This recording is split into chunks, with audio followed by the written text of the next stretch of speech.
If you teach your children 3 arts and you avoid the 4th art, the religion, নৈতিকতা, মূল্যবোধ যদি শিক্ষা না দেন, তাহলে বাই ডিফল্ট পঞ্চম আর আপনার ঘাড়ে চেপে বসবে, সেটা হচ্ছে the rascality, সেটাই হচ্ছে বর্বরতা। একটা নষ্ট ভ্রষ্ট প্রজন্ম আমাদের ঘাড়ে চেপে বসবে।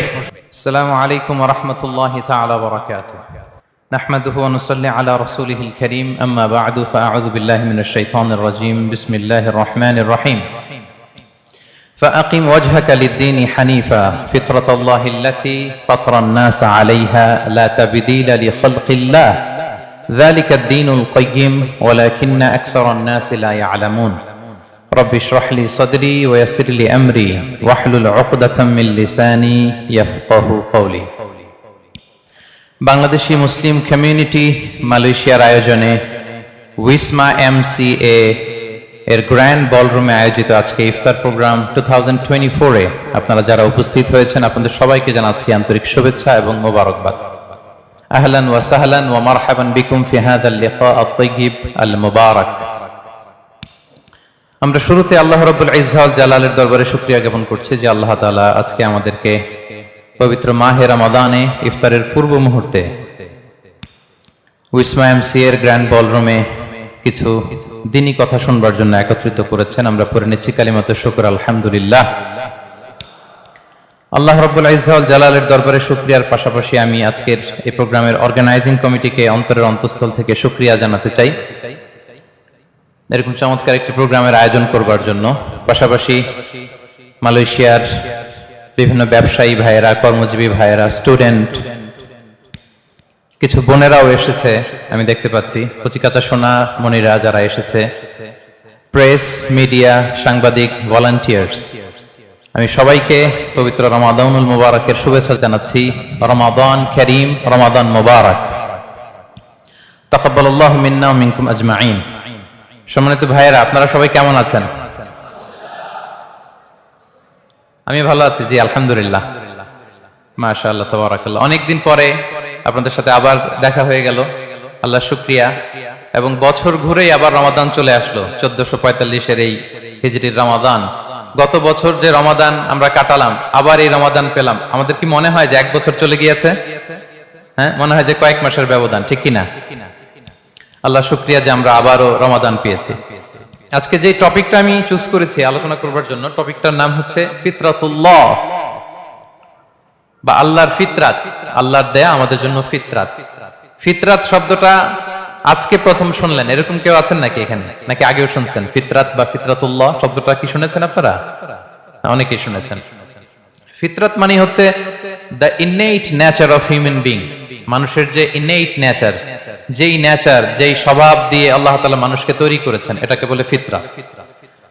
এই ফিতরাতের গুরুত্ব কি, ফিতরাত সংরক্ষণের যে গুরুত্ব এবং এই আল্লাহর দেয়া ফিতরাতকে ধ্বংসের যে নানা শয়তানি এজেন্ডা গোটা বিশ্বব্যাপী এখন হাতছানি দিচ্ছে, এটা নিয়ে আলোচনা করব এবং এগুলো থেকে বাঁচার উপায় কি, এগুলো আলোকপাত করব ইনশাআল্লাহ বিইذনিল্লাহ।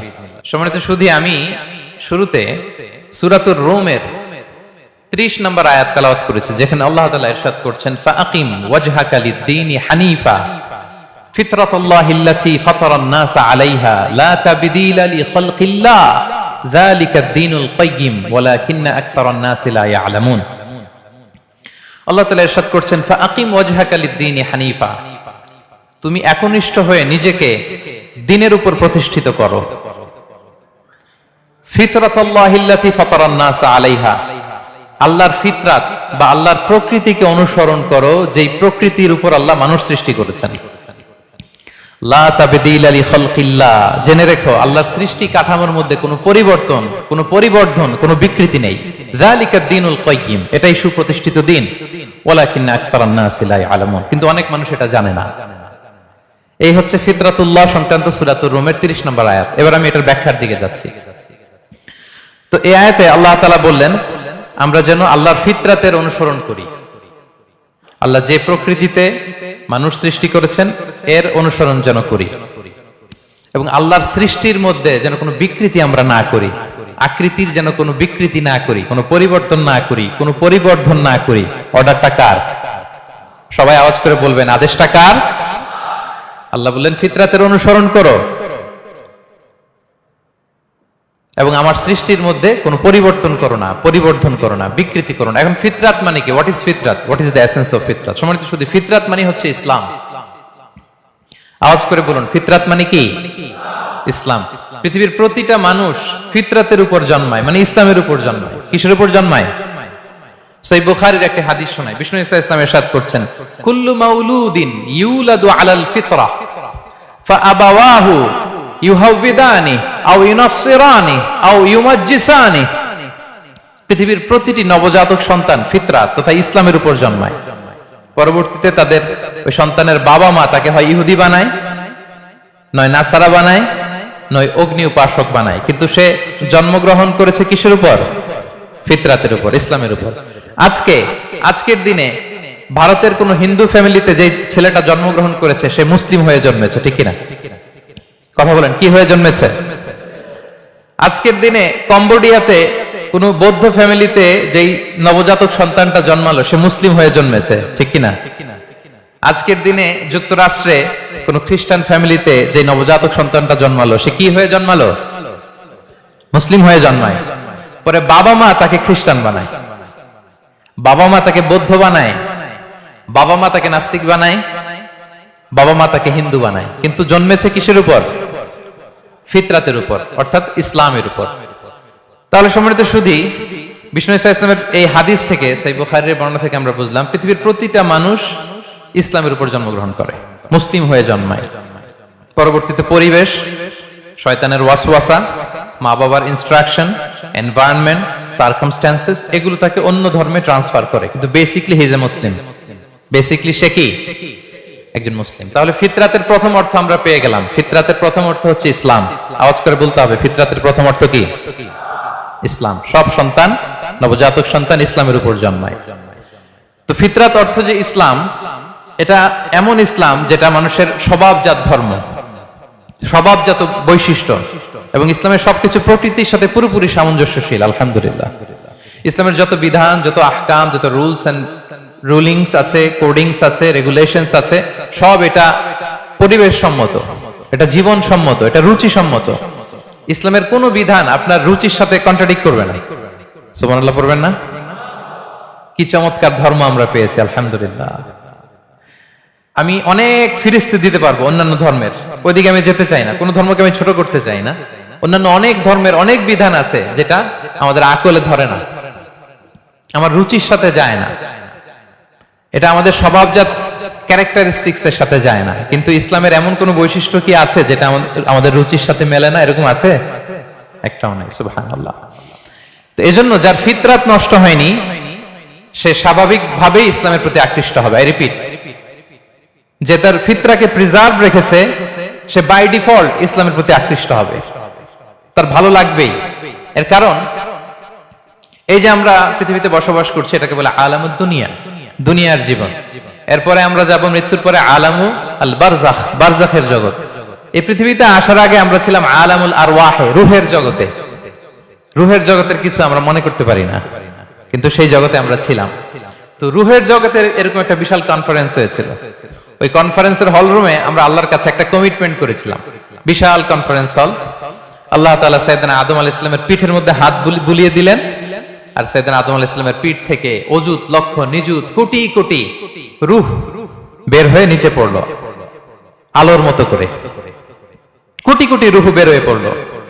তো ওই রূহগুলোর মধ্যে আমাদের রূহ ছিল, আমরাও ছিলাম। তো সেখানে আল্লাহ তাআলা আমাদের একটা কভেনেন্ট নিয়েছেন, একটা এগ্রিমেন্ট, একটা স্বীকৃতি। সেটা কি? আল্লাহ তাআলা সেই রূহের জগতের কনফারেন্সে আমাদেরকে জিজ্ঞেস করেছিলেন, আলাস্তু বিরাব্বিকুম, আমি কি তোমাদের রব নই? আমরা কি বলেছিলাম?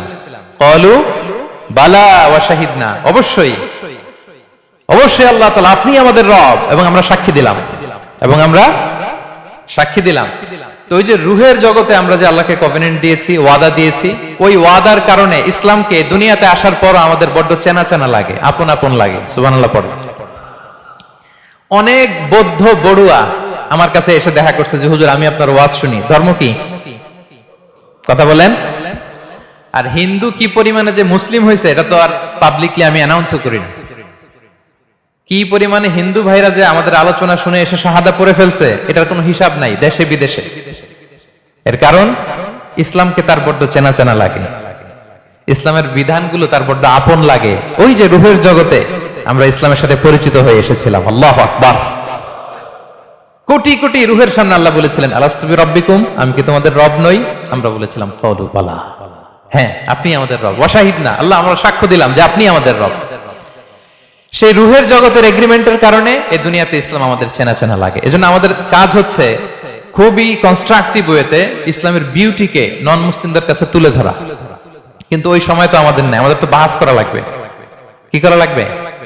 বাহাস, একের সাথে অপরের বাহাস, একের সাথে অপরের দ্বন্দ্ব, ডিফারেন্সেস, কন্ট্রোভার্সি, এগুলো নিয়ে আমরা ব্যস্ত। কিন্তু আমরা যদি প্রকৃত the spirit of Islam, the true essence of Islam non মুসলিমদের কাছে ছড়িয়ে দিতাম, সব মুসলমান হয়ে যেত। পশ্চিমে আমি দেখেছি তারা স্ট্রিট দাওয়া করে, রাস্তার মধ্যে দাঁড়িয়ে কোরআন নিয়ে বসে থাকে, সুন্দর সুন্দর লিফলেট নিয়ে বসে থাকে, জেসাস ক্রাইস্টের জীবনী নিয়ে বসে থাকে, ওদেরকে এটা গিফট করে, ওদের প্রশ্নের উত্তর দেয়। 2-4 মিনিট দাওয়াতি কাজ করলে ইনস্ট্যান্ট দাঁড়িয়ে ওরা শাহাদা পড়ে ফেলে। সুবহানাল্লাহ পড়তে পারলেন না মজা করে? এর কারণ ইসলামকে তার বড্ড চেনা চেনা লাগে, আপন লাগে, সেই রূহের জগতে সেই এগ্রিমেন্টের কারণে। তাহলে ফিতরাতের 1 নম্বর অর্থ হচ্ছে ইসলাম। আওয়াজ করে বলুন তো, ফিতরাত মানে কি? কুল্লু মাউলুদিন ইউলাদু আলাল ফিতরা, প্রতিটি নবজাতক, অল দ্য নিউবর্ন বেবি, তারা ইসলামের উপর জন্মায়, পরে তাদের ধর্ম চেঞ্জ হয়। ফিতরাতের 2 নম্বর অর্থ হচ্ছে আরবিতে বলে আল কাবিলিয়া, মানে যোগ্যতা। কিসের যোগ্যতা? স্রষ্টাকে চেনার যোগ্যতা, স্রষ্টার বিধান মেনে চলার যোগ্যতা। এই যোগ্যতা প্রতিটা মানুষকে দিয়ে আল্লাহ সৃষ্টি করেছেন, আলহামদুলিল্লাহ। প্রত্যেকটা মানুষের এই যোগ্যতা আছে। ইভেন আফ্রিকার জঙ্গলে, আমাজনের ভিতরেও যে নৃগোষ্ঠীগুলো থাকে, যে ট্রাইবস গুলো থাকে, তারাও চিন্তা করলে স্রষ্টাকে চিনে যাবে। তারা যদি আকাশের দিকে তাকায়, তারা যদি বহতা নদীর দিকে তাকায়, তারা যদি বৃষ্টির মাঝখানে যে থান্ডারস্টর্ম, বিজলির দিকে তাকায়, তারা যদি বাতাসের এই যে ঝিরিঝিরি শব্দ এগুলোর দিকে তাকায়, তার মন, তার ফিতরাত, তার সেই রূহের জগতের কভেনেন্ট তার মধ্যে একটা টিউনিং করবে যে একজন না একজন থাকা চাই, এই কন্ট্রোলার, একজন নিয়ন্ত্রক, একজন মহা ব্যবস্থাপক এই মহাবিশ্বে একজন থাকতেই হবে, ঠিক কিনা? তার মন তাকে সায় দেয়। তাহলে ফিতরাতের 1 নম্বর অর্থ হচ্ছে ইসলাম। আমরা সবাই ইসলামের উপর জন্মেছি। ফিতরাতের 2 নম্বর অর্থ হচ্ছে আল কাবিলিয়া বা যোগ্যতা, স্রষ্টাকে চেনার যোগ্যতা। প্রতিটি মানুষের মধ্যে আল্লাহ তাআলা এই যোগ্যতা দিয়েছেন। তাহলে ফিতরাতের অর্থ মোটামুটি ক্লিয়ার না সবার কাছে? 1 নম্বর অর্থ কি? সবাই বলুন, ইসলাম। 2 নম্বর যোগ্যতা। কাকে চেনার যোগ্যতা? আল্লাহকে চেনার যোগ্যতা দিয়ে আল্লাহ তাআলা আমাদের তৈরি করেছেন। এবং নিজেকে আল্লাহর কাছে পূর্ণরূপে সমর্পণ করাটাই হচ্ছে ফিতরাতের দাবি, কমপ্লিট সারেন্ডার। এটা হচ্ছে ফিতরাতের দাবি। দ্য ডিমান্ড অফ ফিতরা হচ্ছে ডানে বায়ে না, কমপ্লিট সারেন্ডার। এই যে আমরা নামাজে দাঁড়াই, পৃথিবীর সব ব্যস্ততাকে পেছনে ফেলে আল্লাহু আকবার, নিজেকে আল্লাহর কাছে সঁপে দিলাম, ঠিক কিনা? আমরা যখন রোজা রাখি, ঘরের ভেতরে যখন একা থাকি, পৃথিবীর কেউ দেখে না, তৃষ্ণায় গলা ফেটে যায়, তারপরে 1 ঢোক পানি খাই, দিস ইজ ফিতরাত। ইজহার আর রেদা পরে লাব্বাইক লাব্বাইক বলে আরাফাতের ময়দানে কাঁদি, এক সত্তাকে ডাকি, তিনি কে? দিস ইজ ফিতরাত। তাহলে নিজেকে আল্লাহর কাছে পূর্ণরূপে সমর্পণ করাটাই হচ্ছে ফিতরাতের দাবি। সুনান ইবনে মাজার একটা হাদিস শোনাই। রাসূল সাল্লাল্লাহু আলাইহি ওয়াসাল্লাম এক সাহাবাকে বললেন, ইদা আখাযতা মাদজাআকা আও আওয়াইতা ইলা ফিরাশিক ফাকুল। এক লোক রাসূল সাল্লাল্লাহু আলাইহি ওয়াসাল্লাম বললেন, তুমি যখন রাতে বিছানায় ঘুমোতে যাও তখন একটা দোয়া পড়বে। আমরা তো শুধু একটা দোয়াই পড়ি, বিসমিকা আল্লাহুম্মা আমুতু ওয়া আহইয়া, এটা পড়েন আপনারা না? আল্লাহুম্মা বিসমিকা আমুতু ওয়া আহইয়া, এই একটা দোয়াই পড়ি। কিন্তু রাসূল সাল্লাল্লাহু আলাইহি ওয়াসাল্লাম ঘুমের আগেও আরো চমৎকার চমৎকার অনেক দোয়া পড়তেন। ওই সাহাবীকে বিষ্ণু সাল্লাল্লাহু আলাইহি ওয়াসাল্লাম বললেন, ইদা আওয়াইতা ইলা ফিরাশিক, তুমি যখন রাতে বিছানায় ঘুমোতে যাবা তুমি এই দোয়াটা পড়বা। দোয়াটা কি? আল্লাহুম্মা ইন্নী আসলামতু ওয়াজহি ইলাইক ওয়া ফাওয়াদতু আমরি ইলাইক ওয়া আলজাতু যহরি ইলাইক রাগবাতান ওয়া রাহবাতান ইলাইক লা মালজা ওয়া লা মানজা মিনকা ইল্লা ইলাইক আল্লাহুম্মা আমানতু বিকিতাবিকাল্লাযী আনসালতা ওয়া নাবিয়্যিকাল্লাযী আরসালতা। পড়েন আপনারা, এটা পড়েন? অনেকে বলে হুজুর শুনিই তো নাই কোনোদিন, পড়ব কিভাবে? এই যে আজকে আলোচনা করলাম, এটা রেকর্ডে থাকবে, আপনারা শুনে মুখস্থ করে নেবেন। রাসূল সাল্লাল্লাহু আলাইহি ওয়াসাল্লাম বলেছেন যখন ঘুমোতে যাবা এই দোয়াটা পড়বা। দোয়াটা দেখেন কত চমৎকার, কিভাবে নিজেকে আল্লাহর কাছে সমর্পণ করবেন, সঁপে দিবেন। দেখেন রাসূল বলেন তুমি এটা পড়বা, আল্লাহুম্মা ইন্নী আসলামতু ওয়াজহি ইলাইক, আল্লাহ আমি আমার সত্তাকে আপনার দিকে সমর্পিত করলাম। ওয়া ফাওয়াদতু আমরি ইলাইক, আল্লাহ আমি আমার সব কাজকে আপনার কাছে সুপর্দ করলাম। ওয়া আলজাতু যাহরি ইলাইক, আল্লাহ আমার পিঠকে আমি আপনার কাছে আশ্রয় রাখলাম। সুবহানাল্লাহ পড়বেন না? আমরা যখন ঘুমাই আমাদের পিঠটা বিছানার মধ্যে লাগাই না? আল্লাহ আমার সত্তাকে আপনার কাছে আমি সমর্পিত করলাম, আল্লাহ আমার সব কাজকে আপনার কাছে আমি সঁপে দিলাম, আল্লাহ আমার পিঠটাকে আপনার কাছে আমি আমানত রাখলাম। লা মালজা ওয়ালা মানজা মিনকা ইল্লা ইলাইক, আল্লাহ আপনি ছাড়া আশ্রয় দেওয়ার কেউ নাই, আল্লাহ আপনি ছাড়া আমাদের মুক্তি দেওয়ার কেউ নাই। আল্লাহ আপনি যে রাসূল পাঠিয়েছেন সে রাসূলের প্রতি আমি ঈমান আনলাম। আল্লাহ যে কিতাব আপনি আসমান থেকে পাঠিয়েছেন ওই কিতাবের উপর আমি ঈমান আনলাম। সুবহানাল্লাহ পড়েন। বিষ্ণু সাল্লাল্লাহু আলাইহি ওয়াসাল্লাম বলেন, যখন কেউ এই দোয়াটা পড়বে রাত্রিবেলা, ফা ইন মিত্তা, ওই মিন লাইলাতিকা, ওই রাতে যদি তুমি মারা যাও, মিত্তা আলাল ফিতরা, তুমি ফিতরাতের উপর মৃত্যুবরণ করবে। ওয়া ইন আসবাহতা আসবাহতা ওয়া ক্বাদ আসাবতা খাইরান কাসীরা, আর যদি রাতে মৃত্যু না হয় তুমি বেঁচে যাও, তাহলে ওই দিনে তুমি প্রভূত কল্যাণ লাভ করবে। সুবহানাল্লাহ। তাহলে বলেন এই দোয়াটা পড়ার দরকার আছে না নাই? এই দোয়াটা যদি কেউ পড়ে সে মারা গেলে ওই রাতে ফিতরাতের উপর মারা যাবে। ফিতরাতের প্রথম অর্থ কি বলছিলাম? সবাই বলতে হবে, কি বলছিলাম? তাহলে এই দোয়া পরে রাতে মারা গেলে সে মুসলিম হয়ে মারা যাবে, ঠিক কিনা? তাহলে ফিতরাত, what is the essence of ফিতরাত? মোটামুটি বুঝে আসতেছে না আপনাদের? টপিকটা একটু নরম হয়ে আসছে না? আচ্ছা আরো নরম করে দিচ্ছি আপনাদের কাছে। এই পৃথিবীতে যা কিছু কল্যাণকর, যা কিছু স্বাভাবিক, যা কিছু ভালো, তাই ফিতরাত। সহজ হয়ে গেছে না? সহজ হয়েছে? এই পৃথিবীতে যা কিছু স্বাভাবিক, যা কিছু কল্যাণকর, যা কিছু ভালো, তাই ফিতরাত। আওয়াজ করে বলুন তো, তাই কি? ফিতরাত। মেরাজের রাতে বিশ্বনবী সাল্লাল্লাহু আলাইহি ওয়াসাল্লাম যখন ঊর্ধ্বাকাশে গেলেন, ঊর্ধ্ব জগতের ভ্রমণে গেলেন, তখন রাসূল সাল্লাল্লাহু আলাইহি ওয়াসাল্লামকে দুইটা বোতল দেয়া হলো। কয়টা বোতল? এক বোতলে দুধ, আরেক বোতলে মদ। আওয়াজ করে বলেন, এক বোতলে, সবাই বলে নাই, আওয়াজ করে বলুন তো, এক বোতলে, আরেক বোতলে,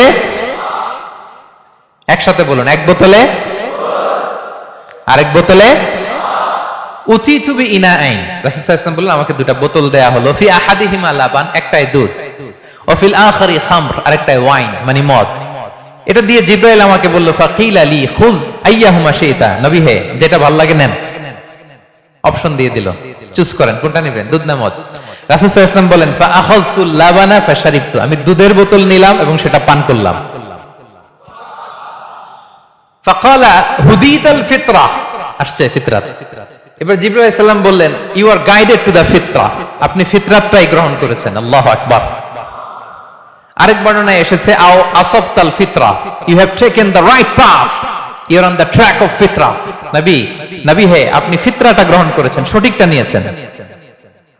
আমা ইন্নাকা লাও আখাযতাল খামরা, দুধের বোতল না নিয়ে যদি মদের বোতল নিতেন, গাওয়াত উম্মাতুক, আপনার পুরো উম্মাহ ভ্রষ্ট হয়ে যেত, মিসগাইডেড হয়ে যেত। এবার বলেন, মদের বোতল, দুধের বোতল, কল্যাণকর কোনটা? স্বাভাবিক কোনটা? ভালো কোনটা? হেলদি ডায়েটরি কোনটা? তাহলে ফিতরা কাকে বলে বুঝে গেছেন? টপিকটা নরম হইতেছে, নরম হচ্ছে, সহজ হচ্ছে। তাহলে পৃথিবীতে যেটা কল্যাণকর, যেটা ভালো, যেটা রুচিসম্মত, সেটাই ফিতরা। সেটাই কি? আচ্ছা আরো সহজ করি। ফিতরাতের কিছু নিদর্শন রাসূল সাল্লাল্লাহু আলাইহি ওয়াসাল্লাম হাদিসে বলেছেন। এক হাদিসে বলেছেন 5টা, আর এক হাদিসে 10টা। কি কি? রাসূল সাল্লাল্লাহু আলাইহি ওয়াসাল্লাম বলেছেন, খামসুন মিনাল ফিতরা, 5টা জিনিস আছে যেটা ফিতরাতের অন্তর্ভুক্ত। কি? এক নম্বরে আল খিতান, সারকামসিশন। খিতান বুঝেন তো, সুন্নাতে খাতনা, এটা ন্যাচারাল, এটা হেলদি, স্বাস্থ্যকর। বাংলাদেশে কিন্তু এই খাতনা নিয়েও এখন ষড়যন্ত্র হচ্ছে, ঠিক কিনা? দেখবেন যে হসপিটালে খাতনা করাচ্ছে বাচ্চার, ওই বাচ্চা মরে যাচ্ছে, এরকম ঘটনা আছে না নাই? মানুষ যেন বাচ্চাদেরকে খাতনা করাতে ভয় পায়। কত সুদূর প্রসারী ষড়যন্ত্র। ডক্টররা এত চমৎকার ভাবে খাতনা করাচ্ছে, ওখানে বাচ্চা মরে যাচ্ছে। আর আমাদের সময়ে সব হাজাম দিয়ে, ঠিক কিনা? মনে আছে তো নাকি? হ্যাঁ, হাজাম দিয়ে খাতনা হয়ে যেত, কিছুই হয় নাই, সবাই সুস্থ হেলদি। আর এখন ডক্টররা খাতনা করে, এখানে বাচ্চা মরে যায়। এটা ষড়যন্ত্র, ইটস এ বিগ কনস্পাইরেসি। এই কনস্পাইরেসি গুলোর ব্যাপারে আমাদেরকে সাবধান থাকতে হবে, ঠিক কিনা? এক নম্বরে খামসুন মিনাল ফিতরা আল খিতান, সারকামসিশন, মুসলমানি করা। ইব্রাহিম আলাইহিস সালাম ওনার 80 বছর বয়সে নিজ হাতে নিজের সুন্নাতে খাতনা করেছেন। আচ্ছা, 2 নম্বর আল ইস্তিহদাত, পিউবিক হেয়ারস যেগুলো আছে দেহের অবাঞ্ছিত পশম, এগুলো পরিষ্কার করে রাখা। নাতফুল ইবিদ, বগলের পশম পরিচ্ছন্ন করে রাখা। তাকলিমুল আযফার, আঙ্গুলের নখ কেটে রাখা। নখ অনেকে এত বড় বড় করে রাখে, দেখবেন আছে না নাই? করা যাবে না, ময়লা জমে থাকে, আনহেলদি, খুবই বিশ্রী। নখ ছোট রাখতে হবে। কার কার নখ বড় আমি দেখতে যাব না, ভয় পাবেন না, আবার জাস্ট বলে দিলাম, নিজের সাথে নিজে বোঝাপড়া করে নিয়েন। আচ্ছা, তাকলিমুল আযফার গেল। কসসু শারিব, মোচ ছোট রাখা। এই হাদিসে 5টা। আরেকটা হাদিসে আছে ইফাউল লুহা, দাড়িকে ছেড়ে দেওয়া। দাড়িকে মাফ করে দিবেন আর মোচকে ছোট করবেন। বুঝতে পারছেন? অনেকে দেখবেন এইটারে রাখে বড়, এদিকে নাই। এখানে কার কার এরকম অবস্থা আমি জিজ্ঞেস করব না, ভয় নাই। Feel free, feel like home. আপনি সানন্দে আলোচনা শুনেন। জাস্ট এই টেক অ্যাওয়ে মেসেজ নিয়ে যাবেন।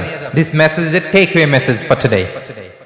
সাথে করে নিয়ে যাবেন, নিজেকে রাতের বেলা জিজ্ঞেস করবেন কি করা দরকার। সব নবীরা দাঁড়িয়ে রেখেছেন এবং দৃশ্যমান এই একটা সুন্নাহ নিয়ে কবরে যাওয়া যায়। সাথে করে আর কিছু নিয়ে যেতে পারবেন? আপনার দামি ব্লেজার তো সাথে যাবে, তাই না? হ্যাঁ, আইফোন 15, 16 যাবে না? ব্যাংক ব্যালেন্স, জুয়েলারি, অর্নামেন্টস, সঞ্চয়পত্র, এফডিআর, হ্যাঁ, বিএমডব্লিউ যাবে না। দৃশ্যমান দেখা যায়, অ্যাপারেন্টলি দেখা যায়, দৃশ্যমান একটা সুন্নাহ নিয়ে আপনি কবরে যেতে পারবেন। এটা কি? দাড়ি। যারা দাড়ি রাখছেন না তাদের কাছে জাস্ট প্রশ্ন রাখলাম, ভাববেন যে আমার রাখা উচিত কিনা। আমি জোরাজুরি করি না, কখনো জোরাজুরি করি না, কারণ জোরাজুরি না করে আমি ফল পাইছি বেশি, আলহামদুলিল্লাহ। জাস্ট মানুষের কাছে উপস্থাপন করি, হয়ে যায়, মানুষ গ্রহণ করে, আলহামদুলিল্লাহ। জাস্ট উপস্থাপন করলাম। যারা এটা বড় করেন নাই, বড় করে দিবেন, মুখ ছোট করে ফেলবেন। আচ্ছা, তারপর লাজুকতা, লজ্জা, লজ্জাশীলতা, এটা ফিতরাতের অন্তর্ভুক্ত। মেসওয়াক করা ফিতরাতের অন্তর্ভুক্ত। মেসওয়াক করেন তো আপনারা? রাসূল সাল্লাল্লাহু আলাইহি ওয়াসাল্লামের ইন্তেকালের আগে সর্বশেষ আমল মেসওয়াক। প্রিয় ভাইরা, মেসওয়াক করবেন। সব নবীরা যেগুলো বললাম লিস্ট, আরেক হাদিসে আছে মাদমাদা, ইস্তিনশাক, নাকে পানি দেওয়া, কুলি করা, গার্গেল করা, মানে ক্লিনলিনেস। দেখেন ইসলাম ফিতরাতকে কিভাবে আমাদের কাছে প্রেজেন্ট করেছে। ক্লিনলিনেস, পরিচ্ছন্নতা যেখানে ইসলাম আছে সেখানে। বিষ্ণু ইসলাম পারফিউম দিতেন, মেসওয়াক করতেন, সব সময় টিপটপ থাকতেন, পরিষ্কার পরিচ্ছন্ন থাকতেন। এগুলো অল এবং ফিতরা, এটা ফিতরাতের অন্তর্ভুক্ত। তো তাহলে ফিতরাত কি জিনিস? What is the essence of ফিতরা? আপনাদের কাছে ক্লিয়ার হয়েছে? আলোচনার এই পর্যায়ে এসে ফিতরাত কি এটা বুঝতে পারছেন না সবাই? এবার বলেন, এই ফিতরাতকে আমাদের আঁকড়ে ধরার দরকার আছে না নাই? আমাদের থেকে আমাদের ফিতরাত যদি কেউ সরিয়ে দিতে চায়, হ্যাঁ, মানবো আমরা? বলেন, ফিতরাত সরিয়ে দেওয়া মানে আমার মুসলিম আইডেন্টিটি সরিয়ে দেওয়া। ফিতরাত সরিয়ে দেওয়া মানে আমার শেকড় থেকে আমার কানেকশনকে বিচ্ছিন্ন করে দেওয়া। এজন্য ফিতরাতের সাথে আমাদের অ্যাটাচমেন্ট, কানেকশনের দরকার আছে না নাই? বলেন, কানেকশন লাগবে তো ফিতরাতের সাথে? লাগবে। আমরা যেন আমাদের ফিতরাতকে প্রিজার্ভ করি, সংরক্ষণ করি। কিন্তু ব্যাপারটা তো এত সহজ না। আপনাকে তো আপনার ফিতরাত নিয়ে থাকতে দেওয়া হবে না। নানামুখী দেশি বিদেশি কনস্পাইরেসি এর জাল আপনাকে আষ্টে পৃষ্ঠে রাখবে, দেশে বিদেশে নানাভাবে। এখন কিভাবে আমাদের এই ফিতরাতকে, আল্লাহর দেয়া ফিতরাতকে, এই শয়তানের নষ্ট করার যে শয়তানি এজেন্ডা, এগুলো কি কি দুই একটা আমি আলোকপাত করবো এবং এগুলো থেকে বাঁচার উপায় কি সেটা আলোকপাত করে আজকের আলোচনা আমি শেষ করব। কনক্লুডিং রিমার্কস টানবো সময়তে শুধু। তাহলে আমরা আলোচনার এ পর্যায়ে এসে বুঝতে পারলাম আল্লাহর দেয়া এই ফিতরাতকে আমাদের সংরক্ষণ করতে হবে এবং আল্লাহর দেয়া ফিতরাতকে ধ্বংস করার নানা আয়োজন আমাদের সমাজের মধ্যে আছে। আমাদেরকে বেছে চলতে হবে, প্রিকশাস থাকতে হবে, প্রিকশন মেজারমেন্ট নিতে হবে, সাবধানে থাকতে হবে। কিভাবে আমাদের এই ফিতরাতকে ধ্বংস করা হচ্ছে? দেখেন, 1 নাম্বার, আমাদের লাইফস্টাইলকে চেঞ্জ করে দেওয়া হচ্ছে। নাম্বার 1, আমাদের লাইফস্টাইলে ব্যাপক চেঞ্জ এসেছে লাস্ট কয়েক দশকে। আপনি দেখেন, সিম্পল একটা উদাহরণ যদি বলি, আল্লাহ কোরআনে বলেছেন সূরা নাবাতে, ওয়াজআলনাল লাইলা লিবাসা ওয়াজআলনান নাহারা মাআশা। আমি রাতকে বানিয়েছি ঘুমের জন্য, লিবাস মানে এটা অন্ধকারের আবরণ দিয়ে গোটা বিশ্বকে ঢেকে দেয়। নিঝুম নিস্তব্ধ রাত্রি ঘুমের জন্য চমৎকার পরিবেশ তৈরি করে। তাহলে রাত হচ্ছে ঘুমের জন্য, রাত কিসের জন্য? ওয়াজআলনান নাহারা মাআশা, আর আমি দিনকে বানিয়েছি প্রাণচঞ্চল। দিনের বেলা আপনি কাজ করবেন, সূর্য আছে, এনার্জি পাবেন। তাহলে রাত হচ্ছে ঘুমের জন্য, দিন হচ্ছে কাজের জন্য। দেখেন শয়তান এটা চেঞ্জ করে দিচ্ছে। এখন রাতে আমাদের অনেকের ঘুম আসে না। এই যে এটা, এই ডিভাইস আসক্তি আমাদের ঘুমাতে দেয় না। একজন বলছে ঠিক। এই সমস্যাটা আছে না ভাই? হ্যাঁ, এই ডিভাইস আসক্তি আমাদেরকে রাতে ঘুমোতে দেয় না। আমাদের রাত্রিবেলার আরামের ঘুম কেড়ে নিয়েছে এই ডিভাইস। সূর্য যখন ডুবে যায় আমাদের দেহ থেকে একটা হরমোন নিঃসরিত হয়, এটার নাম মেলাটোনিন। ডাক্তার যারা আছেন আপনারা জানবেন, মেলাটোনিন যখন নিঃসরিত হয় আমাদের একটা ঝিমুনি ঝিমুনি ঘুম ঘুম ভাব আসে, ইজিলি ঘুমানো যায়। আবার যখন সূর্য সকালবেলা ওঠে এই মেলাটোনিন কমতে থাকে, আবার আপনি এনার্জেটিক হয়ে উঠবেন, এনথিউজিয়াস্টিক হয়ে উঠবেন, আপনি কর্মচঞ্চল হয়ে উঠবেন, আবার কাজ করতে পারবেন। এই সার্কেলকে শয়তান চেঞ্জ করে দিতে চায়, আমরা যেন রাতে ঘুমাতে না পারি। যত আয়োজন আছে না নাই, হ্যাঁ, নাইট ক্লাব, নাইট লাইফ, রাতের এইটা সেইটা, মোবাইল, মুভি, হ্যাঁ, আছে না নাই বলেন? অনেকেরই এখন যে সমস্যা, ইনসমনিয়া সমস্যা, রাতে ঘুম আসে না, ইনসমনিয়া। আপনি বলেন গ্রামে যারা বড় হয়েছেন বাংলাদেশে, রাত 8টা-9টার দিকে আমাদের দাদা পরদাদারা ঘুমায়া একেবারে শেষ। রাত 9টার দিকের একটা অজপাড়া গায়ের বাংলাদেশের গ্রাম কল্পনা করেন তো, আজ থেকে 30 বছর আগে একটা লোকও কি জেগে আছে? 9টায় জেগে আছে। রাত 12টা-1টা বাজতে এদের প্রথম দফা শেষ ঘুম, ঠিক কিনা? যখন আমাদের বেডে যাওয়ার সময়ও হয় না, 12টা-1টাতে আমাদের বেডে যাওয়ারও সময় হয় না, ঠিক কিনা? আমাদের লাইফস্টাইল কিভাবে চেঞ্জ করছে দেখছেন? হ্যাঁ, আমাদের লাইফস্টাইলকে এইভাবে কৌশলে চেঞ্জ করে দেয়া হচ্ছে। Let's move on. আমরা এবার যদি আমাদের ডায়েটরির কথা খেয়াল করি, আমরা যা খাই দেখেন এটাও করাপ্ট করে ফেলছে, আমাদের খাদ্যাভ্যাস পরিবর্তন করে দিচ্ছে। আমরা এখন কি খাই দেখেন, খেয়াল করে দেখেন, প্রসেসড ফুড খাই। হ্যাঁ, টিনজাত দ্রব্য যেটা আছে খাদ্য, এটা আমরা খাই। জাঙ্ক ফুড খাই, ফাস্ট ফুড খাই, জেনেটিক্যালি মডিফাইড আমরা ফুডগুলো খাই। ফলে আগে আমাদের মুরব্বীরা, বাপ দাদারা যে এনার্জি পেত, ওই এনার্জি আমাদের গায়ে নাই, ঠিক কিনা বলেন? আমাদের ফুড করাপ্ট হয়ে গেছে। এখন ডাক্তারের কাছে গেলে বলে লাল মাংস যে খায় আমার সিরিয়াল দিবেন না, গরুর গোশত খেলে আমি দেখি না, এরকম বলে। তো রাসূল সাল্লাল্লাহু আলাইহি ওয়াসাল্লামের যুগে ওনারা মিট খেতেন না ভাইরা, ফ্রেশ মিট। মরুভূমির ক্যাকটাস, গুলমলতা খেয়ে যে খাসি দুম্বাগুলো, ওগুলো খাইলে এমনিতে শরীরের ভিতরে এনার্জি চলে আসে, ঠিক কিনা বলেন? এগুলো বাদ দিয়ে আমরা খাবারে কি ঢুকাইছি? Fast food. আমাদের ছোট বাচ্চাদেরকে দেখবেন ভালো মাছ খেতে দিলে খায় না, ভেজিটেবল দিলে খায় না। কি খাবে ওরা? আমি জানি কি খাবে, শোনেন। সসেজ খাবে, দেন পিজা খাবে, ইনস্ট্যান্ট যে স্যুপ আছে, নুডলস আছে, এগুলো খাবে, ফ্রোজেন যত মিল আছে এগুলো খাবে, ঠিক কিনা? তাহলে আমাদের ডায়েটরি সিস্টেমকে চেঞ্জ করে দেওয়া হয়েছে। আমরা অনেকে মনে করি আমরা বোধহয় এখন খুব আরামে আছি, সুখে আছি, আমাদের বাপ দাদারা 14 পুরুষ এরা বোধহয় আরাম করে যায় না। এটা ভুল, অ্যাবসলিউটলি রং। আমাদের দাদা পরদাদারা যে সুখ করে গেছে, ওই সুখের সহ আমরা দেখি না। নিজেদের হাতে রোপণ করা শাকসবজি তারা খেত, পালা গাভীর দুধ খেত, নিজেদের পুকুরের মাছ খেত। না আছে ফরমালিন, না আছে মেডিসিন, না আছে কেমিক্যাল, খালি এনার্জি আর এনার্জি, ঠিক কিনা বলেন? রাত হলে ঘুমিয়ে যেত, সকালবেলায় এক পাতিল ভাত খেয়ে যাইতো মাঠে কাজ করতে। ওই এনার্জি আমাদের আছে? হ্যাঁ, এই ফিতরাতকে ধ্বংস করে দেয়া হচ্ছে সম্মানিত সুধী। 3 নাম্বার, ফিতরাতকে ধ্বংস করার শয়তানের সবচেয়ে বড় যে এজেন্ডা, সেটা হচ্ছে অশ্লীলতা। সেটা কি? শালীনতা, লাজুকতা নাই, এটা সমাজ থেকে বিদায় নিচ্ছে। লজ্জা শরম নাই। যে যত উলঙ্গ হতে পারবে, বাংলাদেশে আমাদের শোবিজের কথা যদি বলি, যেই নায়িকা যত উলঙ্গ সে নাকি তত সাহসী নারী। যত উলঙ্গ হবে তত সাহসী। দেখছেন ক্রাইটেরিয়া, দেখছেন কিভাবে ফিট করছে? নাউজুবিল্লাহ, মাত্র 3 জন বলছে। লাজুকতা নাই, শরম নাই, হায়া নাই। বিষ্ণু বলেছেন যার লজ্জা নাই তার ঈমানই নাই। আল্লাহ। পর্নোগ্রাফি, বাস্তব হলে বলতে হবে কথাগুলো খুব স্পর্শকাতর, কিন্তু আমাকে অ্যাড্রেস করতে হবে। পর্নোগ্রাফি এখন সহজলভ্য হয়ে গেছে।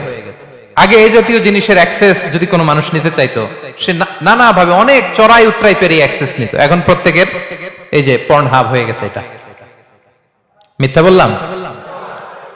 নিজেকে নিজে প্রশ্ন করুন। এগুলোর ফলে আমরা কি হারিয়েছি? আমাদের দাম্পত্য জীবনের সুখ আমরা হারিয়েছি। বয়ফ্রেন্ড গার্লফ্রেন্ডের কালচার, একসাথে লিভ ইন করা, লিভ টুগেদার করা, এই অশ্লীলতা, এগুলোর কারণে দাম্পত্য জীবনের যে সুখ আমরা হারিয়েছি, ফিজিক্যাল ফিটনেস আমরা হারিয়েছি। আর এই অশ্লীলতার একেবারে লেটেস্ট ভার্সন যেটা, সেটার নাম হচ্ছে LGBTQ। নাম শুনছেন? হ্যাঁ, সমকামিতার নাম শুনছেন না? এদের আইকন হচ্ছে রেইনবো, রংধনু। হ্যাঁ, এই রংধনু হচ্ছে এদের আইকন। এরা এই বিকৃত যৌনাচারকে প্র্যাকটিস করে। এটা ধাপে ধাপে, শয়তান তো একবারে নিয়ে আসবে না। শয়তান কিন্তু 104 কিতাবের আলেম। আপনি তো কোরআনের মুফাসসির, আপনাদের হারানোর জন্য আরো 103 কিতাব আগেই মুখস্থ করে রাখছে। সে মুসা আলাইহিস সালামকে ডিল করেছে, সে জেসাস ক্রাইস্টকে ডিল করেছে, সে সাইয়েদনা ইব্রাহিম আলাইহিস সালামকে ডিল করেছে, সে কোটি কোটি মানুষকে ডিল করেছে, হাজার হাজার নবীকে সে ডিল করেছে। সে 104 কিতাবের আলেম। হ্যাঁ, ইটস নট এ জোক। আপনি শয়তানের ফাঁদে পা দিবেন না, এই ফাঁদে পা আপনার দিতেই হবে। এমন ভাবে সে আষ্টে পৃষ্ঠে আপনাকে বেঁধে রেখেছে। LGBTQ, বিকৃত যৌনাচার, এটা নিয়ে আমি একটা লাইভ করেছিলাম গত 2 বছর আগে। আমি ওখানে বলেছি যে সম লিঙ্গের প্রতি যৌন আকর্ষণ যারা বোধ করে, তাদেরকে একটা আলাদা দেশ দিয়ে দিলেই কেল্লা ফতে। ঠিক কিনা? আচ্ছা, ছেলে ছেলে যদি বিয়ে করে, নাউজুবিল্লাহ, মেয়ে মেয়ে যদি বিয়ে করে, যারা LGBT কে সাপোর্ট করে, সমকামিতাকে সাপোর্ট করে, এদেরকে ধরেন আমরা একটা দেশ দিয়ে দিলাম যে তোমরা এই দেশে থাকো, এই আইল্যান্ডে থাকো। Within 50 years they will be completely disappear. 50 বছরের ব্যবধানে ওরা নাই হয়ে যাবে। ঠিক কিনা? কারণ ওদের কোনো প্রজন্ম থাকবে? ছেলে ছেলে বিয়ে হইলে কোনো জেনারেশন আছে? নারীতে নারীতে বিয়ে হইলে কোনো প্রোডাক্টিভিটি আছে? এমনি ভ্যানিশ হয়ে যাবে। তাহলে এই শয়তানের অশ্লীলতার যে এজেন্ডার নিউ ভার্সন হচ্ছে LGBTQ নামের বিকৃত যৌনাচার। এটা যখন পৃথিবীর সব ধর্ম অপোজ করতে শুরু করেছে, নতুন যে লেটেস্ট ভার্সন আসছে সেটার নাম হচ্ছে ট্রান্সজেন্ডারিজম। নাম শুনছেন? ট্রান্সজেন্ডার নামটা শুনেন না আপনারা? এই যে আমাদের বাংলাদেশে আমাদের শরীফ থেকে শরীফ এই তো পেয়ে গেছে। এটা নিয়ে তো আমি স্ট্যাটাস দিছি, ওইটা তো জাতীয় দৈনিকগুলোতে কভার হয়েছে, গোটা দেশে ব্যাপক শেয়ার হয়েছে, আলেম ওলামারা প্রতিবাদ জানিয়েছে, সচেতন মা বাবারা কনসার্ন হয়েছে, শিক্ষা মন্ত্রণালয় এটা নিয়ে ব্রিফিং করতে বাধ্য হয়েছে, সাময়িকভাবে এগুলো সব সরায় নিতে বাধ্য হয়েছে। আলহামদুলিল্লাহ বলে এত খুশি হওয়ার সুযোগ নাই। You have to own your religion. আপনার ধর্মকে আপনার স্ট্রিক্টলি ওন করতে হবে। ঠিক কিনা? এগুলোর বিরুদ্ধে শক্ত প্রতিবাদ করতে হবে। ট্রান্সজেন্ডারিজম, এইটার মতো ভাউতাবাজি আজ পর্যন্ত পৃথিবীতে দ্বিতীয় কিছু আবিষ্কার হয় নাই। আজকে যখন বলা শুরু করছি একটু বলি। ট্রান্সজেন্ডারিজম বিষয়টা বুঝেন তো আপনারা না? সহজ করে বলি। সহজ করে আল্লাহর ফিতরাতকে ভেঙে দেওয়া, নিজের দেহের উপর অত্যাচার করা, মানুষের যে বায়োলজিক্যাল গ্রোথ আছে এটাকে ব্যাহত করা। Simply that's it. এটাই ট্রান্সজেন্ডারিজম। ছেলে সে নিজের দেহের মধ্যে অস্ত্রোপচার করে, জেন্ডার রিঅ্যাসাইনমেন্ট সার্জারি করে, কাটাকুটি করে মেয়ে হইতে চায়। দিব্যি মেয়ে, ও কাটাকাটি করে দেহের মধ্যে আপনার হরমোন পুশ করে, সার্জারি করে সে ছেলে হইতে চায়। আসলে কি হইতে পারে? রাস্তাঘাট ঘাটে মাঝে মাঝে দেখা যায় না? ওটা কেমন দেখা যায়? ছেলেও না মেয়েও না, নেহি এদার নেহি ওদার, দারমিয়ান মে সদর বাদার। ঠিক কিনা? প্রিয় ভাইরা, আল্লাহর দেয়া ফিতরাতকে ধ্বংস করার সবচেয়ে জঘন্যতম বর্তমান সময়ের প্রচেষ্টা হচ্ছে ট্রান্সজেন্ডারিজম। এটা কোত্থেকে আসলো আমি একটু হিস্ট্রিটা আপনাদেরকে বলি। এটা আসছে জেন্ডার ডিসফোরিয়া থেকে। জেন্ডার ডিসফোরিয়া, ডিসফোরিয়া মানে হচ্ছে ডিসকমফোর্ট, আনহ্যাপিনেস। মানে মানুষ তার জেন্ডারে হ্যাপি না। আমি ছেলে তো আমি হ্যাপি না আমার পুরুষত্বে, আমি মেয়ে তো মেয়ে হয়ে হ্যাপি না। তারা মনে করে সে দেখতে পুরুষ হলেও বা নারী হলেও তার পুরুষ বা নারী সত্তা ভুল দেহে আটকা পড়ে আছে। তাদের দাবি হচ্ছে মানুষের পরিচয়ের ক্ষেত্রে শরীর গুরুত্বপূর্ণ নয়, মন নাকি গুরুত্বপূর্ণ। মন যা চায় সেটাই নাকি সে। দেখতে কমপ্লিটলি 100% পুরুষ, পুরোপুরি সে পুরুষ, কিন্তু সে বলে আমি মনে মনে নারী। সো সমাজ আমাকে নারী বলে স্বীকৃতি দিতে হবে। এরকম গাঁজাখুরি কথা জীবনে আমরা শুনছি? দেখতে দিব্যি নারী, ওই নারীর মেনস্ট্রুয়েশন পিরিয়ডও হয়, আবার সে গর্ভবতীও হয়, কিন্তু বলে আমি মনে মনে পুরুষ, আমাকে পুরুষ স্বীকৃতি দিতে হবে। চিন্তা করছেন? দেখতে পুরো পুরুষ, 2 বাচ্চার বাপ, বলে মনে মনে নারী। তারপরে নারীদের কস্টিউম নেয়, বেশভূষা নেয়, হরমোনাল ট্রিটমেন্ট করে, সার্জিক্যাল ট্রিটমেন্ট করে, ছেলে থেকে নারী হতে চায়, নারী থেকে ছেলে হতে চায়। কেন হতে চায়? বলে জেন্ডার ডিসফোরিয়ার কারণে। আমি হ্যাপি না, আমি যে ছেলে এতে আমি হ্যাপি না। এই জেন্ডার ডিসফোরিয়া, জেন্ডার থিওরির এই কথাটা, এটা পুরোপুরি ইমানের সাথে সাংঘর্ষিক। কিভাবে আমি বুঝাই দিচ্ছি। আমাদের ইসলামের ইমানের একটা বুনিয়াদী শিক্ষা হচ্ছে আর রিদা বিল কদা। আল্লাহর যে ফয়সালা, ওই ফয়সালায় আপনাকে হ্যাপি থাকতে হবে। আমি ছেলে হিসেবে যে দুনিয়াতে আসছি, আমার ইচ্ছা আসছি না? আমার ইচ্ছায় বলে। কার ইচ্ছায়? আচ্ছা, আমার স্ত্রী সে যে নারী, এটা কি তার ইচ্ছায় নারী হয়েছে? বানিয়েছে কে? আমার পিতা কে হবে, আমি কোন বংশে আসবো, কোন দেশে আসবো, আমার ইচ্ছায় আসছি?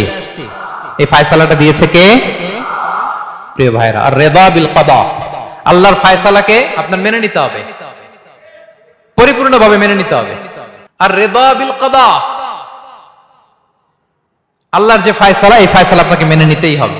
কারণ আমরা যে ঈমান আনি, ওই ঈমানের স্বীকৃতিতে আমরা বলেছি আমানতু বিল্লাহি, আমরা আল্লাহর উপর ঈমান আনলাম, ওয়া মালাইকাতিহি, ফেরেশতাদের উপর, ওয়া কুতুবিহি, আল্লাহর কিতাব, ওয়া রুসুলিহি, রাসূল।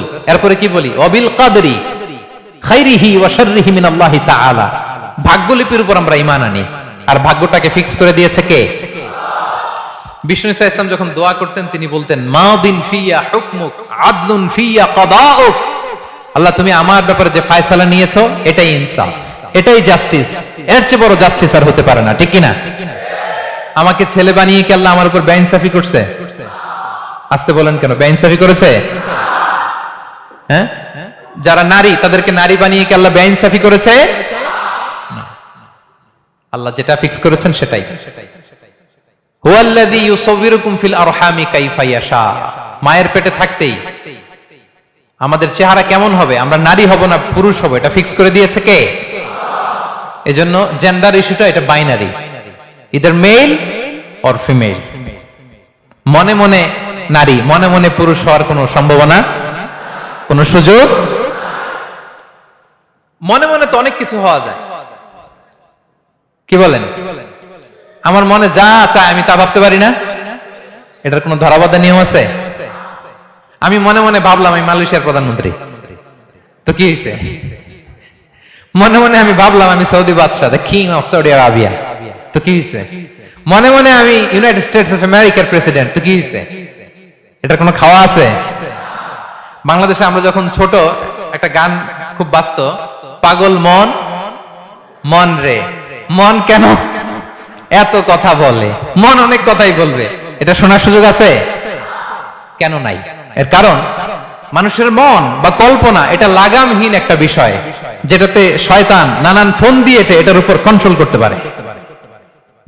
শয়তান আপনার চিন্তা, কল্পনা, ইমাজিনেশন এটার উপর নিয়ন্ত্রণ নিতে পারে এবং নেতিবাচক ভাবে এটাকে প্রভাবিত করতে পারে। খুব দ্রুত শয়তান এটাকে পরাস্ত করতে পারে, যদি না আপনার মন ওহির জ্ঞান দিয়ে আলোকিত হয়। যারা ওহির জ্ঞানে আলোকিত, এনলাইটেন্ড বাই দ্য রেভেলেশন, তার মনকে পরাস্ত করা এত সোজা না। এজন্য শয়তানের কাজ হচ্ছে আপনার মনের উপর নিয়ন্ত্রণ নেবে। আল্লাহ তাআলা বলছেন ওয়া যায়্যানা লাহুমুশ শাইতানু মা কানু ইয়ামালুন, তাদের এই খারাপ কাজগুলোকে শয়তান ডেকোরেট করে, বিউটিফাই করে, গ্লোরিফাই করে, সিগনিফাই করে আপনার সামনে উপস্থাপন করে। এটা শয়তানের কাজ।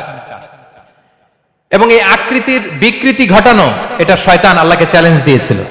নাউযুবিল্লাহি মিন যালিক। শয়তান বলেছিল ওয়ালা আমুরান্নাহুম ফালা ইউগাইয়িরুন্না খালকাল্লাহ, আল্লাহ আপনি আমার জান্নাত থেকে বের করে দিলেন, আপনি আমাকে অপমান করে শয়তানুর রাজিম বানালেন, অভিশপ্ত শয়তান, আমিও দেখে নেব। ওয়ালা আমুরান্নাহুম, আমি আপনার বান্দাদেরকে আদেশ করব, ফালা ইউগাইয়িরুন্না খালকাল্লাহ, আপনার বান্দারা তাদের আকৃতি বিকৃতি করবে। দেখবেন অনেকে এই জায়গায় ছিদ্র করে একটা দুল পরে, আছে না নাই? এই যে এখানে দেখছেন, পুরুষ হয়ে এখানে দুল পরবে, জিহ্বার মধ্যেও রিং লাগায় অনেকে, এই চোখের এখানে ছিদ্র করে,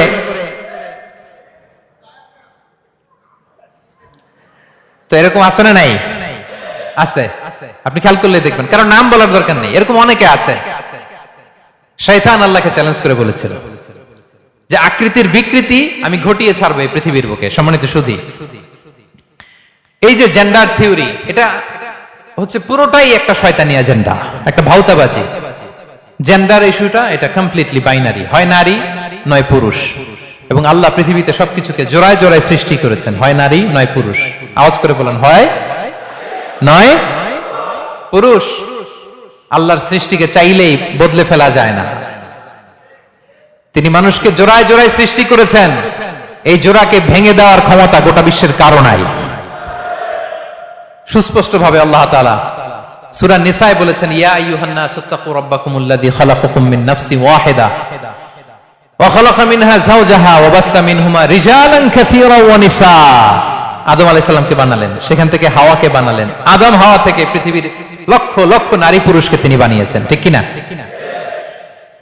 সূরা হুজুরাতে আল্লাহ বললেন, ইয়া আইয়ুহান নাস ইন্না খালাকনাকুম মিন যাকারিন ওয়া উনসা। হে মানব সকল, আমি এক নারী এক পুরুষ থেকে তোমাদের সবাইকে সৃষ্টি করেছি। ওই পুরুষটার নাম কি? আদম আলাইহিস সালাম। নারীটার নাম কি? হাওয়া আলাইহিস সালাম। এবং সূরা আলে ইমরানে আল্লাহ তাআলা বলেছেন, ওয়ালাইসা যাকারু কাল উনসা, and the male is not like female. পুরুষ নারীর মতো নয়, নারী পুরুষের মতো নয়। প্রত্যেকে ইন্ডিভিজুয়াল, আলাদা আলাদা ফিচার নিয়ে পৃথিবীতে এসেছে, ঠিক কিনা বলেন? এখন এই ভাউতাবাজি যদি কেউ আপনারা গিলাইতে চায়, গিলবেন? শোনাইতে চাইলে শুনবেন? এই এজেন্ডাগুলোকে স্থান দেওয়া যাবে? এখন যেমনি শক্তভাবে না বলছেন, সব জায়গায় এরকম না বলে দিবেন, পারা যাবে তো? গোটা বিশ্বব্যাপী পশ্চিমারা এটা গিলাইতে চায়।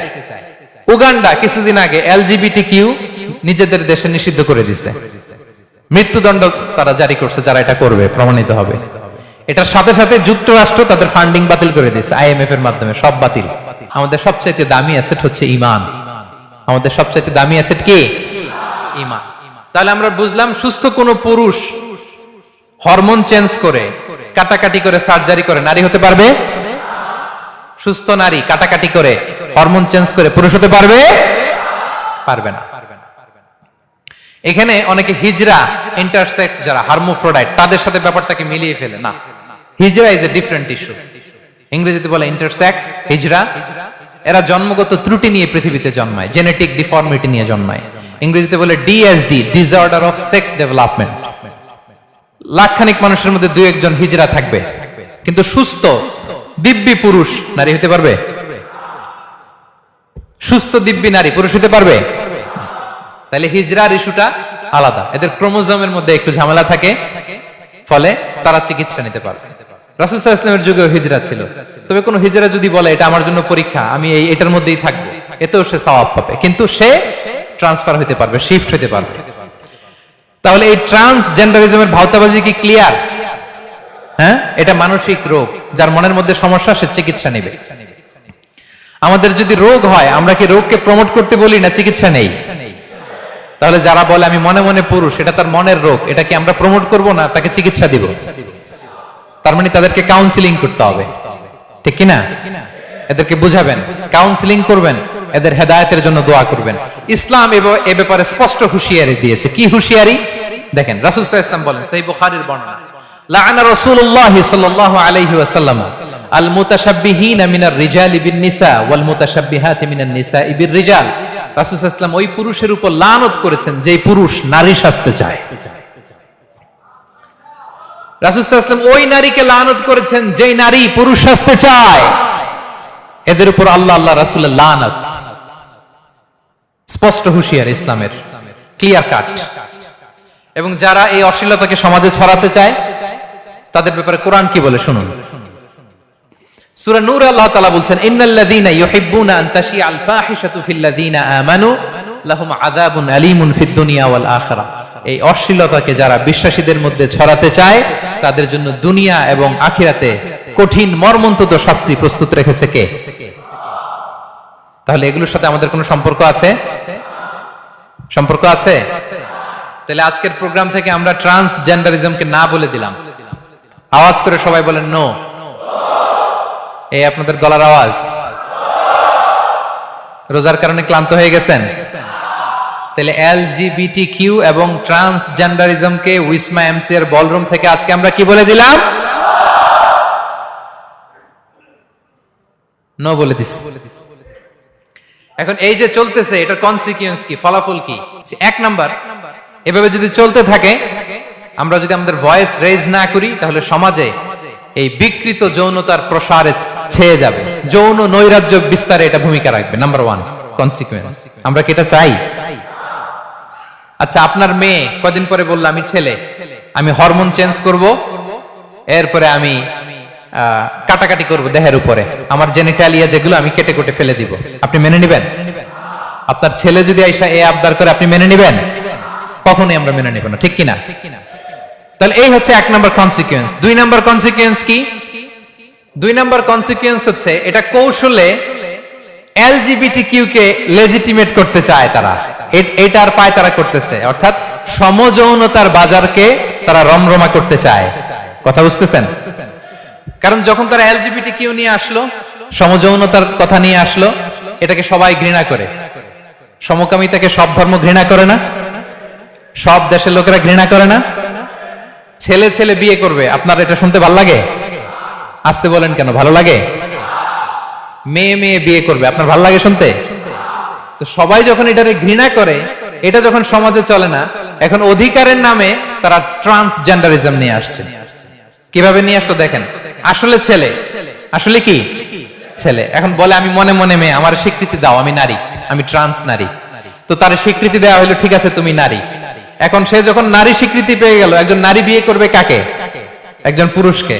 তো নারী আর পুরুষ বিয়ে হইলো, আসলে কি নারী পুরুষে বিয়ে হয়েছে? কিসে কিসে হয়েছে বলেন তো? পুরুষে পুরুষে। এই তো বুঝে ফেলছেন, ধরছেন, খেলাটা ধরতে পারছেন, সুতাটা ধরতে পারছেন? আচ্ছা, এক নারী বলল আমি মনে মনে পুরুষ, আমাকে স্বীকৃতি দাও, আমি পুরুষদের সাথে চলবো। আচ্ছা, দিলাম তোমাকে স্বীকৃতি, তুমি পুরুষ। তো সে যখন পুরুষ স্বীকৃতি পাইলো, সে এখন বিয়ে করবে কাকে? একটা নারীকে। তাহলে দেখা যাচ্ছে নারী পুরুষে বিয়ে, এটা তো ভালো। আসলে কি নারী পুরুষে বিয়ে হয়েছে? এখানে কি হয়েছে বলেন তো? নারীতে নারীতে বিয়ে, এটা ধরে ফেলছেন। তাহলে ট্রান্সজেন্ডারিজমকে আজকের এই কমিউনিটি হল থেকে আমরা আওয়াজ করে কি বলে দিব? নো। তিন নাম্বার, উত্তরাধিকার সম্পদ বন্টনে সামাজিক বিশৃঙ্খলা হবে। কেমন বিশৃঙ্খলা? সূরা নিসায় আল্লাহ তাআলা বলেছেন, ইউসিকুমুল্লাহু ফি আওলাদিকুম লিযযাকারি মিসলু হাযযিল উনসায়াইন। বাবার সম্পদে ছেলে যা পাবে, মেয়ে পাবে তার অর্ধেক। সহজ করে বলি, ছেলে পাইলে 10 লাখ, তাহলে মেয়ে পাবে? কথা বুঝতে পারছেন? এখন যে মেয়ে 5 লাখ পাইছে, সে যদি বলে এখনই তো সুযোগ, আমি যদি মেয়ে না হইয়া ছেলে হইতে পারি, তাইলে এটা এক মুহূর্তে লাভ দিয়ে 5 লাখ থেকে হয়ে যাবে কত? এবার বলে আমি মনে মনে ছেলে।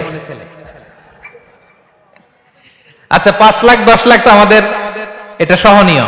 বাংলাদেশের শিল্পপতি যারা আছে, যারা 10,000 কোটি টাকার মালিক, হ্যাঁ 8,000 কোটি টাকার মালিক, তো শিল্পপতির এক শিল্পপতির মেয়ে, সে মেয়ে হওয়ার কারণে মনে করেন সে পাচ্ছে 2,500 কোটি টাকা। তো সে যদি বলে যে না আমি মনে মনে ছেলে, আমি সব চেঞ্জ করব, তাহলে 2,500 কোটির থেকে এটা লাভ দিয়ে কত হয়ে যাবে? ঝামেলা আছে না নাই? ভেজাল আছে না নাই? 5 নাম্বার, নারী কোটায় চাকরির আবেদন বেড়ে যাবে। আপনারা জানেন নারীদের জন্য BCS এখানে সেখানে একটা কোটা থাকে না? এখন অনেক পুরুষ বলবে আমি মনে মনে আমিও আবেদন করব, আছে না নাই? নারী ক্রিকেটে অংশগ্রহণের হার বেড়ে যাবে। আচ্ছা, আমাদের সাকিব আল হাসানের সাথে, আমাদের তামিম ইকবালের সাথে আমাদের নারী ক্রিকেটাররা কুলায় পারবে? Very easy. আলাদা। ছেলেরা খুব অ্যাগ্রেসিভ হয়, আগ্রাসী হয়। আমাদের যে হরমোন, বয়ঃসন্ধিকালে আমাদের যে হরমোনটা নিঃসরিত হয়, এটাকে বলে ইংরেজিতে টেস্টোস্টেরন। এই টেস্টোস্টেরনের কারণে পুরুষরা খুব অ্যাগ্রেসিভ হয়, শক্তিশালী হয়, তাদের মাসেল শক্ত হয়, পাওয়ারফুল হয়। তো আমাদের নারী ক্রিকেটাররা তো স্বভাবতই আল্লাহর সৃষ্টির কারণে পুরুষদের সাথে পারার কথা না। তো এই নারী ক্রিকেটে যে পুরুষরা অংশগ্রহণ করবে, ঠিক কিনা? কথা কি বুঝতেছেন? নারীদের নামাজের জায়গায় যে ঢুকবে, নারীদের ওয়াশরুমে যে ঢুকবে, শপিং মলে যে চেঞ্জ রুম আছে ওইখানে এ ঢুকবে, এখানে ও ঢুকবে, এখানে। এখন আপনি তো আইডেন্টিফাই করতে পারবেন না, সব তো মনে মনে চলতেছে। কথা বলেন, সব চলতেছে কোথায়? নারীদের হোস্টেলে যে ছেলেরা থাকবে, মেয়েদের জেলখানায় ছেলেরা যায় ঢুকবে। খোদ আমেরিকাতে এই ঘটনা ঘটছে। এক পুরুষ, এক কে বলে আমি মনে মনে নারী, স্বীকৃতি দাও। আমেরিকাতে তো ইজি স্বীকৃতি দিল। এবার সে ক্রাইম করছে, তাকে জেলখানায় নিয়ে যাচ্ছে। ঘটনা বুঝতেছেন? জেলখানায় নিয়ে গেছে, তো সে মূলত পুরুষ কিন্তু সে ট্রান্স নারী, বলছে আমি মনে মনে নারী, এবার নারীর স্বীকৃতি দিয়েছে। তো জেলখানায় নিয়ে তারা রাখবে কোথায়? সে তো নারীর স্বীকৃতি পাইছে। এবার উইমেন প্রিজনারদের সাথে নিয়ে রাখছে। মহিলা নারী কয়েদিদের সাথে যখন রাখছে, ওইখানে ঢুকে সে এক নারীকে দর্শন করছে। ঘটনা বুঝতে পারছেন? এবার পুলিশ তার এখান থেকে বের করে নিয়ে আসছে। কি সোশ্যাল ক্যাওস তৈরি হতে যাচ্ছে এটার কারণে। আত্মহত্যার প্রবণতা বেড়ে যাবে। 7 নাম্বার, যারা এটা করে আত্মহত্যার প্রবণতা বেড়ে যায়। কারণ স্বাভাবিক, আপনি ছেলে থেকে যদি মেয়ে হন, আপনার মধ্যে হরমোন আছে টেস্টোস্টেরন, আপনি যদি অ্যাস্ট্রোজেন, মেয়েদের হরমোনের নাম হচ্ছে অ্যাস্ট্রোজেন। অ্যাস্ট্রোজেন হরমোনের কারণে মেয়েদের কণ্ঠ চিকন হয়, আর টেস্টোস্টেরনের কারণে আমাদের গলার স্বর মোটা হয়, আমরা একটু অ্যাগ্রেসিভ হই। মেয়েরা একটু কোমল হয়, তাদের গায়ে চর্বির পরিমাণ বেশি হয়, ছেলেদের মাসল শক্ত হয়। এটা ভেরি ন্যাচারাল, ভেরি ন্যাচারাল। কিন্তু আপনি যখন এই জেন্ডার রিঅ্যাসাইনমেন্ট সার্জারি করবেন, আপনি যখন হরমোন পুশ করতে থাকবেন, আপনার দেহের কি অবস্থা হবে বলেন তো? এরকম আমেরিকাতে, খোদ আমেরিকাতে এরকম অনেক হয়েছে। সে ছিল ছেলে, সে বলে আমি মনে মনে নারী, তো হইল নারী। ইনজেকশন পুশ করছে নারীদের, হরমোন পুশ করেছে, কাটাকাটি করছে। 10 বছর পরে দেখে না এটা ভালো লাগে না, তখন বলে না আমি ছেলে ছিলাম, ছেলেই হব, আবার কাটাকাটি শুরু। তার দেহের অবস্থাটা কি বলেন তো? আমি আর ভিতরে যে খোলাসা করে বললাম না, তার জেনিটালি গুলো সে যখন কেটে কুটে এরকম করছে, তার দেহের অবস্থাটাকে চিন্তা করেন। তখন তাদের মধ্যে হতাশা কাজ করে, তাদের মধ্যে আত্মহত্যার প্রবণতা বেশি। এই যে জন মানি নামে একজন যে জেন্ডার থিওরি আবিষ্কার করছে, সে 2টা ছেলে কানাডার, ব্রুস রেইমার আর ব্রায়ান রেইমার, এই ছেলেদের উপর কি অত্যাচার করে কিভাবে জেন্ডার থিওরি আবিষ্কার করছে, এটা নিয়ে অনেক রিসার্চ আছে, অনেক বই আছে। এই 2 ভাই তাদের দেহের উপর এরকম অত্যাচার করার কারণে ছেলেগুলো একবার মেয়ে বানাইছে, আবার ছেলে বানাইছে, সর্বশেষে এই 2 ভাই আত্মহত্যা করছে। তাদের রক্তের উপর দাঁড়িয়ে আছে এই বিষাক্ত জেন্ডার থিওরি। তাই এই জেন্ডার থিওরির সাথে আমাদের কোনো সম্পর্ক। এই ট্রান্সজেন্ডারিজমকে আমরা কি বলবো? আওয়াজ করে বলেন নো। সর্বশেষ কথা, আমাদের করণীয় কি? 1 নাম্বার করণীয়, সচেতনতা বাড়াতে হবে। এই যে শরীফ থেকে শরীফা যখন আসছে, আমরা প্রতিবাদ করছি না? প্রতিবাদ করতে হবে। 2 নাম্বার, সন্তানকে নৈতিক শিক্ষায় শিক্ষিত করে তুলতে হবে। প্রিয় ভাই এবং বোনেরা, নৈতিক শিক্ষা, মানবিক শিক্ষা, নৈতিকতা, মূল্যবোধ শিখাইতে হবে। If you teach your children 3 arts and you avoid the 4th art, the religion, you will get the 5th art, the rascality. একটা বিখ্যাত উক্তি, if you teach your children 3 arts, reading, writing and arithmetic, আপনি যদি আপনার ছেলে মেয়েকে লেখাপড়া, হিসাব নিকাশ শিক্ষা দেন, and you avoid the 4th art, 4 number আর যদি শিক্ষা না দেন, ওই আর হচ্ছে রিলিজিয়ান, মানে ধর্ম। সেটা কি? ধর্ম, নৈতিকতা, মূল্যবোধ যদি শিক্ষা না দেন, তাহলে বাই ডিফল্ট 5ম আর আপনার ঘাড়ে চেপে বসবে, সেটা হচ্ছে দ্য রাস্ক্যালিটি, সেটাই হচ্ছে বর্বরতা। একটা নষ্ট ভ্রষ্ট প্রজন্ম আমাদের ঘাড়ে চেপে বসবে। আমরা কি এই প্রজন্ম চাই? তাহলে আমরা আমাদের সন্তানদেরকে যেন নৈতিক শিক্ষায় শিক্ষিত করে তুলি। 3 নাম্বার, বেশি বেশি তারবিয়া প্রোগ্রাম চালু করতে হবে। সন্তানদেরকে তারবিয়া প্রোগ্রামে নিতে হবে। নতুন কিছু তারবিয়া প্রোগ্রামের অ্যানাউন্সমেন্ট আসবে, আমরা জানাবো আপনাদেরকে। টাইমলি ম্যারেজকে জনপ্রিয় করে তুলতে হবে, সময় মতো বিয়ে। শেকড়ে ফিরে যেতে হবে আমাদেরকে, কারণ বিয়ের শেকড় জান্নাতে। বিয়ের শেকড় কোথায়? প্রথম যে বিয়েটা, এটা কি দুনিয়াতে হয়েছে না জান্নাতে? আদম আলাইহিস সালাম, হাওয়া আলাইহিস সালামের বিয়ে কোথায় হয়েছে? জান্নাতে। তাহলে আমরা টাইমলি ম্যারেজকে প্রমোট করব। 5 নাম্বার, কন্টিনিউয়াস লার্নিং প্রসেসে থাকতে হবে। ইসলাম হচ্ছে নলেজ বেসড রিলিজিয়ন। ইকরা বিসমি রাব্বিকাল্লাযী খালাক, read in the name of your lord who has created. আমাদের ইসলামের কোরআনের প্রথম আয়াত কি? ইকরা, মানে পড়ো। প্রথম কথা কি? পড়ো, জানো। তাহলে বাঁচতে হলে জানতে হবে। বাঁচতে হলে এই যে বাংলাদেশ মুসলিম কমিউনিটি আপনাদের জন্য এই কষ্ট করে দিনরাত খেটে এই প্রোগ্রামগুলো আয়োজন করে, এখানে আমাদের জানার সুযোগ আছে না নাই? এই প্রোগ্রামগুলোতে রেগুলার আপনারা আসবেন তো? 6 নাম্বার, দিনকে, ইসলামকে ভেতর থেকে ওন করতে হবে। উই ওন আওয়ার রিলিজিয়ন, ঠিক কিনা? এই যে আমাদেরকে দাড়ি রাখতে দেয় না, আমরা দাড়ি লম্বা করে দিব। আমাদেরকে বিশ্ববিদ্যালয়গুলোতে গণ ইফতার করতে দেয় না, আমরা গোটা বাংলাদেশে ইফতার প্রোগ্রাম করে সয়লাভ করে দেব। আমাদেরকে বোরকা পড়তে দেয় না, আমি আরো বেশি ইসলামিক হব। আরো বেশি হেজাব পরবো, আরো বেশি নেকাব পরবো, আমার রিলিজিয়নকে আমি ওন করব, ঠিক কি না? ওন করতে হবে। আপনি যে মুসলমান এটা নিয়ে আপনাকে প্রাউড ফিল করতে হবে। সর্বশেষ 7 নাম্বার হচ্ছে দ্বীনি সার্কেল মেইনটেইন করতে হবে। We have to maintain a very good circle. আপনি যাদের সাথে মিশবেন, বসবেন, সেটার একটা ইনফ্লুয়েন্স, প্রভাব আপনার জীবনে আছে না নাই? তাহলে সম্মানিত সুধী, যে আয়াত দিয়ে শুরু করেছিলাম সেটা দিয়ে শেষ করি। ফাআকিম ওয়াজহাকা লিদ-দীনি হানিফা ফিতরাতাল্লাহিল্লাতী ফাতারান নাসা আলাইহা লা তাবদীলা লিখালকিল্লাহ যালিকা হুয়াদ দীনুল কাইয়্যিম ওয়ালাকিন্না আকসারান নাসি লা ইয়ালামুন। তুমি তোমার নিজেকে একনিষ্ঠভাবে দ্বীনের দিকে মনোনিবেশ করাও এবং আল্লাহর ফিতরাতের অনুসরণ করো, যে ফিতরাতের উপর আল্লাহ তাআলা মানুষকে সৃষ্টি করেছেন। আল্লাহর সৃষ্টি কাঠামোর মধ্যে কোনো পরিবর্তন বিকৃতি নাই, এটাই সুস্পষ্ট দ্বীন। অধিকাংশ মানুষই জানে না, ঠিক কিনা? আমরা যেন আমাদের দ্বীনকে আরো মজবুত ভাবে অন করতে পারি, আল্লাহ তৌফিক দান করুক, পড়ুন আমিন। আমরা যেন আমাদের ফিতরাতকে আঁকড়ে ধরতে পারি এবং ফিতরাতকে ধ্বংস করার নানা ধরনের যে শয়তানি এজেন্ডা, এটার বিরুদ্ধে যেন আমরা অবস্থান নিতে পারি। আমরা সবাই পড়ি আমিন। সম্মানিত সুধী, আল্লাহ তাআলা যে ফিতরাতের উপর আমাদেরকে সৃষ্টি করেছেন, আমরা সব সময় যেন এই ফিতরাতের উপর অবশিষ্ট থাকতে পারি। আল্লাহ আমাদের সবাইকে কথাগুলো বোঝার ও আমল করার তৌফিক দান করুক। হাযা মা ইনদি ওয়াল ইলমু ইনদাল্লাহ আলাইহি তাওয়াক্কালতু ওয়া ইলাইহি উনীব। ওয়াসসালামু আলাইকুম ওয়া রাহমাতুল্লাহি ওয়া বারাকাতুহু।